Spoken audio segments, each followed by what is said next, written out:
porque Atanasio fue condenado y depuesto en el sínodo de Tiro en el 335. En el 341 es rehabilitado por Roma, pero el Oriente durante mucho tiempo no aceptará esa rehabilitación. Luego la aceptó. La idea era: ¿un sínodo romano tiene el derecho de anular las decisiones de un sínodo oriental? Evidentemente en Occidente sí. En Oriente ya empezaba a diversificarse la visión de las prerrogativas de Roma. Se percibe ya que la unidad del Imperio Romano va cediendo a las diferencias culturales subyacentes. Esa deriva afectará más tarde a la unidad de la Iglesia. El Imperio Romano puso una uniformidad genérica. Rutilio Namaciano, en el siglo IV después de Cristo, admira la labor de Roma en este sentido. Hiciste de 1000 pueblos diferentes uno mismo. Les diste una misma ley y una misma lengua, ¿de acuerdo? Pero debajo estaba pues todas las realidades sociales diferentes. Oriente tenía siempre sus diferentes costumbres, ¿no? Con su griego, digamos, con unas estructuras más acostumbradas a una monarquía de peso. Los dos ámbitos del imperio se distanciarán progresivamente. En el año 330, Constantinopla será la nueva capital y el centro del poder se traslada a Oriente. A los ojos de muchos, supone una mengua de la autoridad de Roma. Vemos en el siglo IV que San Atanasio el Grande recibe el apoyo de Roma. Algunos otros padres de la Iglesia que tuvieron problemas con el arrianismo en el Oriente recibieron igualmente apoyo de Roma. Eso ocurría en el siglo IV. Eso funcionó así también en el siglo V. Pero ya en el siglo VI se puede percibir un distanciamiento.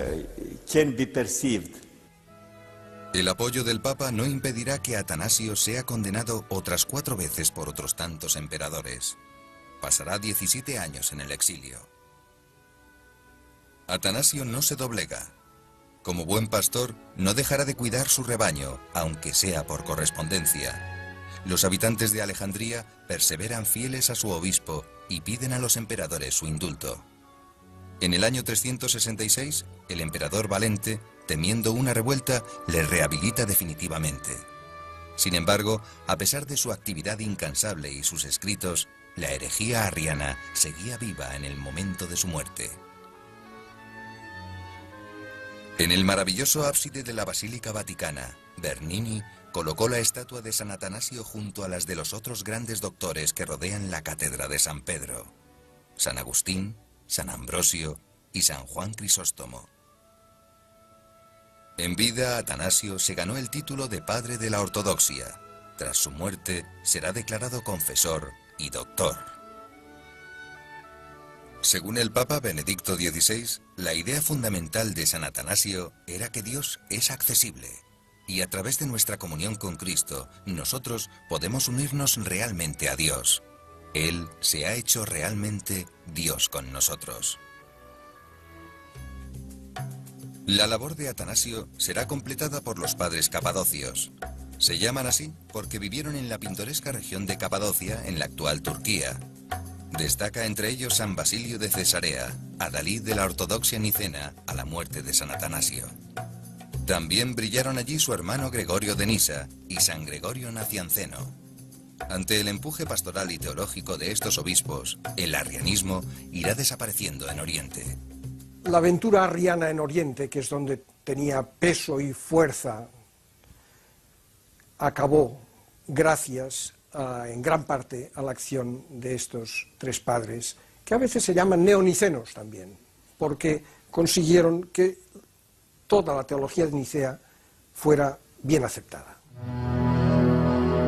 Un hecho memorable va a cambiar el panorama político y religioso.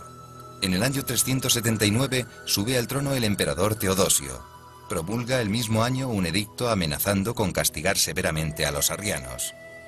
Cerró sus iglesias en Constantinopla y en el año 381 convocó allí el segundo concilio ecuménico.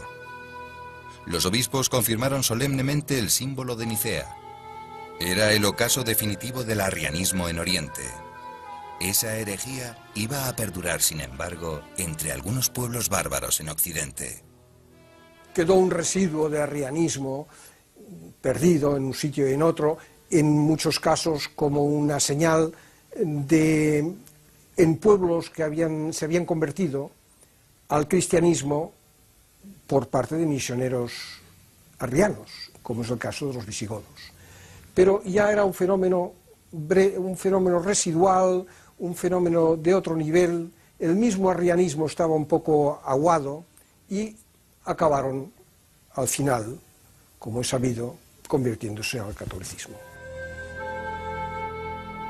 En su época, el arrianismo abrió el camino a las llamadas disputas cristológicas. Esas controversias pondrán en duda la doble naturaleza divina y humana de Jesucristo. A la pregunta de cómo podía ser Cristo a la vez Dios y hombre, algunas escuelas teológicas dieron respuestas erróneas. En Alejandría se acentuó excesivamente la divinidad de Cristo. La naturaleza divina absorbería la humanidad. Habría una unión interna, una mezcla de las dos naturalezas. La escuela de Antioquía, en el extremo opuesto, exageró la perfecta humanidad del Salvador. Para ellos, el Verbo Divino había habitado en el hombre Jesús, como en una túnica o en un templo. La unión de las dos naturalezas habría sido accidental y externa. Nestorio, un teólogo de Antioquía, envenenó la disputa acabando por negar la maternidad divina de la Virgen María.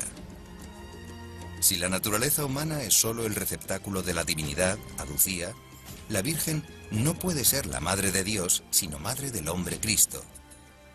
El pueblo fiel sintió herida su sensibilidad al ver a su madre privada de su título más honroso, y la controversia saltó a la calle. El obispo de Alejandría, San Cirilo, denunció la doctrina nestoriana. En cambio, el obispo Juan de Antioquía se alineó con Nestorio, y ambas partes solicitaron el apoyo de Roma. El Papa Celestino I confirmó la postura ortodoxa de Cirilo y le comisionó para obtener la retractación de Nestorio. Este se negó y apeló al emperador Teodosio II en busca de protección. Este convocó a todos los obispos para celebrar un concilio general en Éfeso. Muchos de los que habían sido educados en la antigua filosofía helénica se negaban a reconocer que una mujer pudiera tener el papel decisivo que la Virgen María ha tenido. Y lo que el concilio de Éfeso y la doctrina posterior viene poco a poco a desarrollar, y aquí se adelantan los orientales a los occidentales, también hay que tenerlo en cuenta, es que realmente la criatura más excelsa que Dios ha hecho no es un varón, es una mujer, porque Cristo no es una criatura.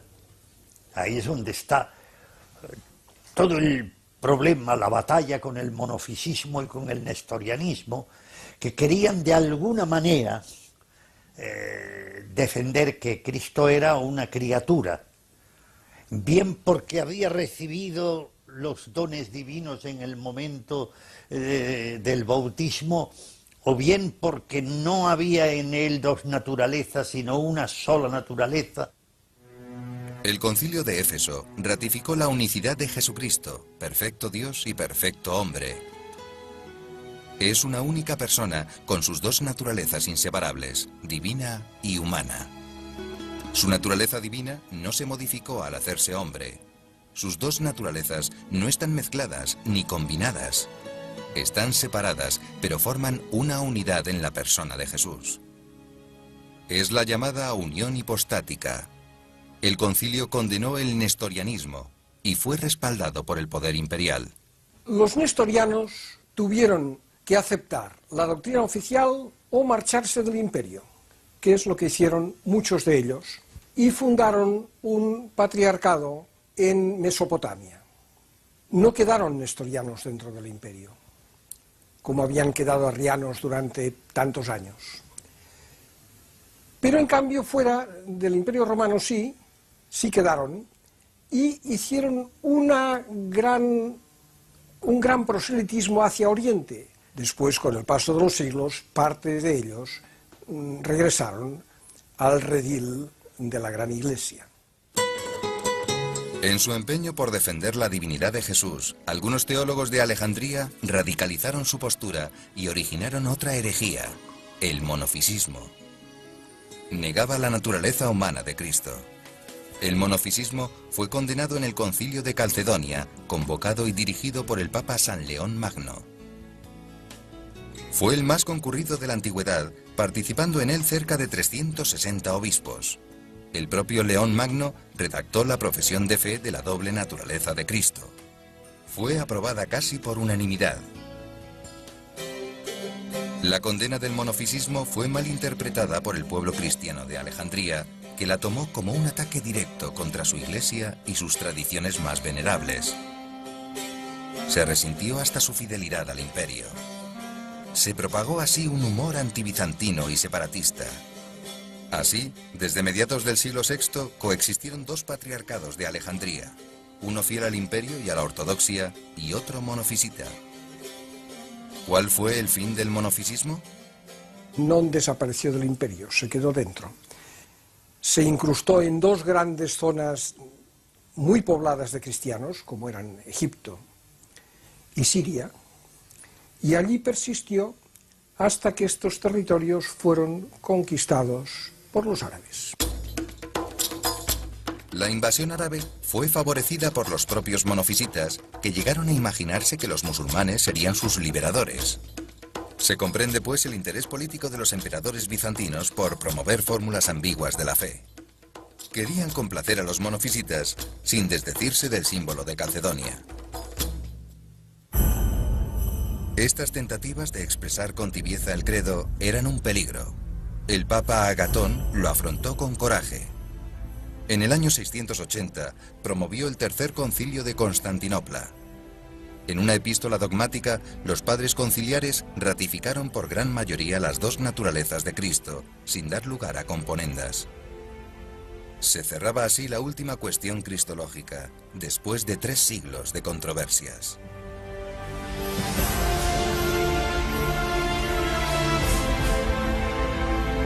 ¿Lograron las herejías debilitar la fe? Por el contrario, de la crisis salió fortalecida la Iglesia. Estimuló el estudio. Fue acicate para formular el dogma cristiano con mayor precisión y profundidad. Las mentes más sobresalientes de su tiempo pusieron al servicio de la Iglesia su inteligencia y su piedad para hacer más asequibles al hombre los misterios de la revelación.